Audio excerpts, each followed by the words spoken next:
तो शुरू करें। रोजमर्रा की जिंदगी में हम सब लोग बैंक जाते हैं और बैंक का इस्तेमाल भी करते हैं। आपने देखा होगा कि अगर आपका बैंक अकाउंट किसी एक बैंक में है और आप किसी दूसरे बैंक अकाउंट के एटीएम से रुपए निकालते हो तो भी एकदम सही से निकल आते हैं। या अगर आप सेम बैंक अकाउंट में हो और आप किसी दूसरी सिटी में जाके बैंक में अपने अकाउंट में कुछ करना चाहते हो और रिसीव करना चाहते हो तो वो ये फैसिलिटी दे देते हैं एप्लीकेशंस लेके या कुछ अदर करके। मतलब आप मल्टीपल प्लेसेस से भी काम कर सकते हो अगर चाहो तो। अगर दूसरी सिटी के एटीएम से निकालो या किसी और बाहर की जगह से भी निकालो तो भी आपका काम हो जाता है और एकदम एक्यूरेट वे में जो डेटा जैसा होता है वैसा ही आपको दिखता है। तो ये कैसे काम करता है? ये काम करता है डिस्ट्रीब्यूटेड डेटाबेस की मदद से।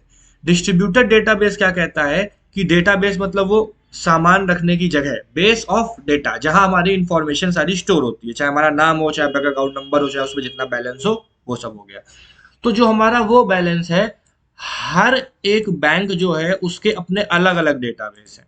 सेम डेटाबेस में तो हर कोई अपना रखेगा नहीं, लेकिन वो डेटाबेस आपस में ऐसे कनेक्ट होके चलते हैं कि जैसे वो एक है।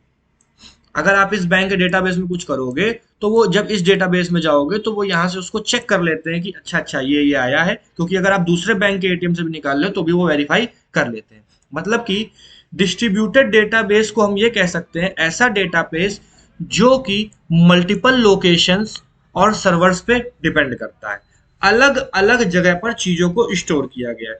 फॉर एग्जाम्पल आप घर के तरह से ले लो कि आपके पास दो अलमीराज हैं, एक में आप पैंट रखते हो, एक में शर्ट रखते हो, लेकिन आपको पता है कि शर्ट कितनी है, पैंट कितनी है। अगर आप एक पैंट निकाल लोगे तो पता चल जाएगा इतना है उतना है। मतलब हर चीज एक कॉमन वे में, कंबाइन वे में चल रही है, जहां से रीवेरीफाई कर ली जाती है। ठीक है? तो डेटा अलग अलग स्टोर है पर एक सिंगल सिस्टम की तरह काम कर रहा है। तो हम सारे डेटा को एक जगह रखने की जगह उसे एक सेंट्रलाइज डेटाबेस पे रखते हैं। अगर यहीं पे देखो तो इसमें सिक्योरिटी भी हाई हो जाती है। पूछो कैसे? अगर मान लो एक बैंक ने आपका पूरा डेटा स्टोर कर रखा है, दूसरे बैंक में आपका अकाउंट नहीं है, तो इसका एटीएम आपको मनी तो निकालने देगा और उस मनी को अपडेट भी कर देगा कि आपके में कितनी बची, आपने कितने निकाले। पर अगर ये पूछा जाए कि इस डेटाबेस से ये दूसरा बैंक आपकी सारी इंपॉर्टेंट इन्फॉर्मेशन ले सकता है, तो वो नहीं ले पाएगा क्योंकि ये देंगे नहीं। तो एक सिक्योरिटी पर्पज से भी है, क्योंकि इनका डेटाबेस अलग है, इनका अलग है, पर एक साथ मिलकर सेंट्रलाइज्ड वे में काम कर रहे हैं। ठीक है? अब इसके फीचर्स क्या क्या होते हैं? डेटा मल्टीपल लोकेशंस पे होता है तो अभी हमने पढ़ ही लिया। एक्सेस फास्टर हो जाता है क्योंकि डेटा जो होता है कम होता है, स्पीड उसकी इम्प्रोवाइज्ड हो जाती है और बहुत ज़्यादा क्लोजर होता है यूज़र के, क्योंकि जिस डेटाबेस को एक्सेस करने जा रहा होता है वो उसके पास में होता है। बेटर रिलायबिलिटी होती है, अगर एक सर्वर फेल होता है तो अदर सर्वर फंक्शन कर सकते हैं, प्रिवेंट कर सकते हैं कंप्लीट फेलियर को। इंक्रीज हो जाती है कॉम्प्लेक्सिटी, क्योंकि डिस्ट्रीब्यूटेड में ज़्यादा कॉम्प्लेक्सिटी इसलिए हो जाएगी क्योंकि डेटा सिंक्रोनाइजेशन होना चाहिए।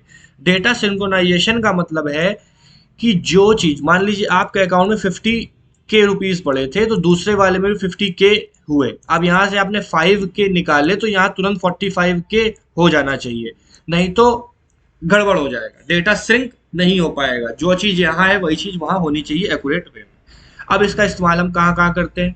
Banking systems, e commerce websites में करते हैं, faster shopping experience, social media platforms and multinational companies. और जो मैंने बैंक वाला एग्जांपल दिया वो आपका ये था। तो आई होप सो आपको समझ में आएगा डिस्ट्रीब्यूटेड डेटाबेस क्या करता है और कैसे काम करता है, और पेपर में आप इसको कवर कर पाओ। मैं आपको स्क्रीनशॉट ले लेने का मौका देता हूँ। Screenshot number 1, screenshot number 2। ठीक है? तो फिर मिलते हैं अगले वीडियो में, तब तक के लिए thank you, have a nice.